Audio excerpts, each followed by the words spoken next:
Our habits predict our future. Today, I reveal, me, Keith Billis, when I'm gonna die. Mornings Alive with Keith and Friends, the only morning show to get your ass out of bed. I guess it comes down to the origin of the pork chop. If it was an organic pork chop, pork's great meat. But you look at what they normally feed pigs, they normally feed pigs garbage, which means the fat in that meat is highly toxified, which is something we don't want to ingest. You have to know the farmer personally to that son of a bitch to tell you, this hog is not eating out of the fucking garbage can. Who the fuck's serving French fries in a nice goddamn restaurant? Jesus. I think it just plays into what we try to do here on the show is encourage men to make good decisions, create good habits. And when you're asked certain questions, when you do these fun things, Marty, it's provoking, right? You're like, all right, I want to have that extra pork chop and load of fries so I can live an extra couple of years. It's fascinating because I never really thought about it before, but there's actually, there's this psychology behind this about how we react to moments. And if we have a 10-minute moment, it's actually 1 minute that we pay attention to. I don't think about the sacrifice in the front end of it. I don't think about the fact that I'm delaying gratification. I think about how good it's going to feel at the peak. Yeah. When you are constantly training your brain to see the good and the good outcome. You don't see all the bullshit that just gets in your way. Most people listening to this right now are going to wait until January to reset. Not Dugan. Oh no, he reset a few months ago. He's down 48 pounds because of this show. And those folks that wait until January to reset, that's why they stay stuck. The calendar and the circumstances don't stop, baby. It's those choices that lead to habits. And here's the question you have to ask yourself. What will you choose to do differently in 2025? It's usually exercise, fasted cardio with some amino acids, and kind of pool duty out here. I'm a huge fan of swimming. I actually take my sleep routine much more religious than my actual pre-workouts. I've slept about 13 and a half years of my life. That's how important it is. One of the biggest things that's produced during sleep is IGF-1, or growth hormone. And that's the most important thing when it comes to healing, regeneration, and repair of your body. Your body tells you everything you need to know. You just got to learn how to listen to it. Science keeps suggesting to us that the more sleep we have, the healthier we are, the longer we live. For people that are too fucking lazy to get up and get their shit done, be afraid of that. Get up in the morning and start kicking ass. You don't have to worry about that dumb shit.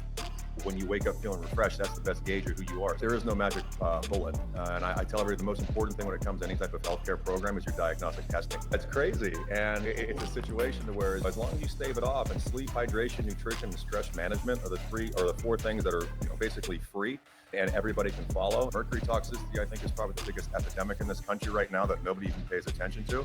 They've just now banned, starting January 1st in all of Europe, amalgam fillings. So if you have the metal in your teeth from a cavity, all they basically would do is take silver, put it with mercury, and then put it in your mouth, and you sit there and slowly breathe that all day long.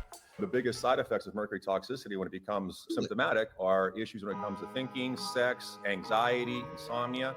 And eventually, once you get past that threshold of usually of 10 to 15, you're actually predisposing yourself to Alzheimer's, Parkinson's, autoimmune diseases, cancer. Everything that I do boils down to sex, because why do you have bigger tits, bigger lips, nice house, nice car? We're all trying to eventually get laid. We're going to come back and I'm going to reveal when I'm going to die. You can endure physical pain consistently. It's going to build a callus on your mind. You can't control the bullshit coming your way, but you can control what you do with your body. You can control taking care of yourself. You can control your nutrition. Stay in the gym, stay in the lab, and remember that physical pain that you don't feel like going through is going to help you get through life. This motherfucker was losing his mind. He couldn't remember what day it was. With my current habits, I'm going to die in 36 years. Now, I can turn that into an additional 4 years if I change some habits.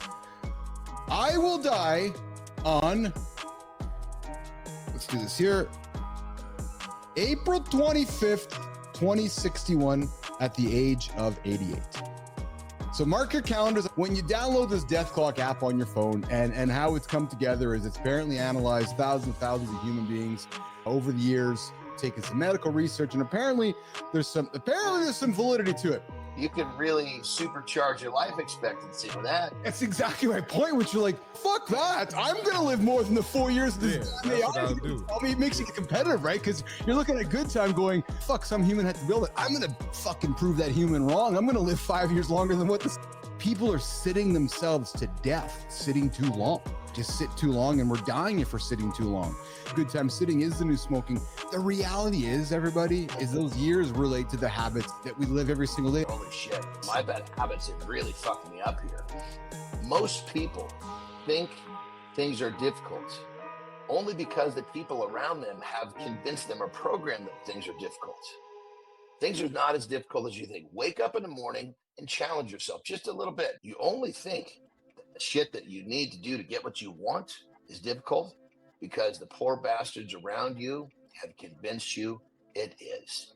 If you don't make that change, this is what's going to happen. So maybe today someone's okay, fuck, I'm not sleeping enough, or I'm eating bad foods, or I have to check my cholesterol out. So maybe it prompts somebody thinking to do things differently with their habits. The key is, what is your normal, and then also, what does it look like and what does it feel like? Those are some things to consider. So there's something that's called the Bristol scale. You can Google it, and it gives you these different types of poop and what could be leading to, what might be highlighting some health indicators. I'm a once a day guy. I'm on my third poop this morning, and this is normal for me. These aren't tiny poops either. Your poop schedule says a lot about your overall health. In the body, there's not one part of your body that acts independently of the other. It's all connected, right? We're so quick to make appointments for our doctor's meetings, our lawyers, our big meetings with our bosses. But Johnny, we never go, okay, I got to go take 15 minutes, 20 minutes, or 30 minutes to recharge myself. If me carving out somewhere between 5 minutes and 30 minutes is going to give me a better version of me, that's a pretty fucking simple concept. The optimal nap duration, 10 minutes, most effective for improving sleep latency, fatigue, vigor, and cognitive performance. Sometimes I have to be in a chair. Yeah. And those are always going to be a little suspect. But if I'm laying down, sometimes I wake back up and I'm like, shit, I don't even know how long that was. But I feel what I need to feel. Yes. That's what's important. That naps over 60 minutes may increase the risk of type 2 diabetes and heart problems. Go sleep an extra hour. Go sleep an extra hour and a half. You might gain an extra 10 years of your life. Why the fuck are you laying on your fat ass on the couch and they're in their rooms if you're trying to spend time with them? If you're going to do it, don't just use it as a way to hide behind not going to bed early. Talk about the quantity. When realistically, what we need to be doing is have a conversation about the quality. It's fucking meditating because you lay down and all of a sudden your brain starts, fuck, I gotta do this, I gotta do that. In many cases, I'll fucking count myself to sleep in a nap. So I start thinking about shit that makes me feel abundant and happy. My brain starts releasing the chemicals that relax me, and I slip right in there. If you've got a lunch hour, right, go to your car and just lay the seat back, and you'll almost develop a circadian rhythm for your nap. It's like your body knows when you're waking up before your alarm. It's such a different existence. There's been times that alarm goes off and I feel like I'm just getting straight up sodomized. I'm like, what is going on here? This is not the way I want to wake up. Success doesn't just happen.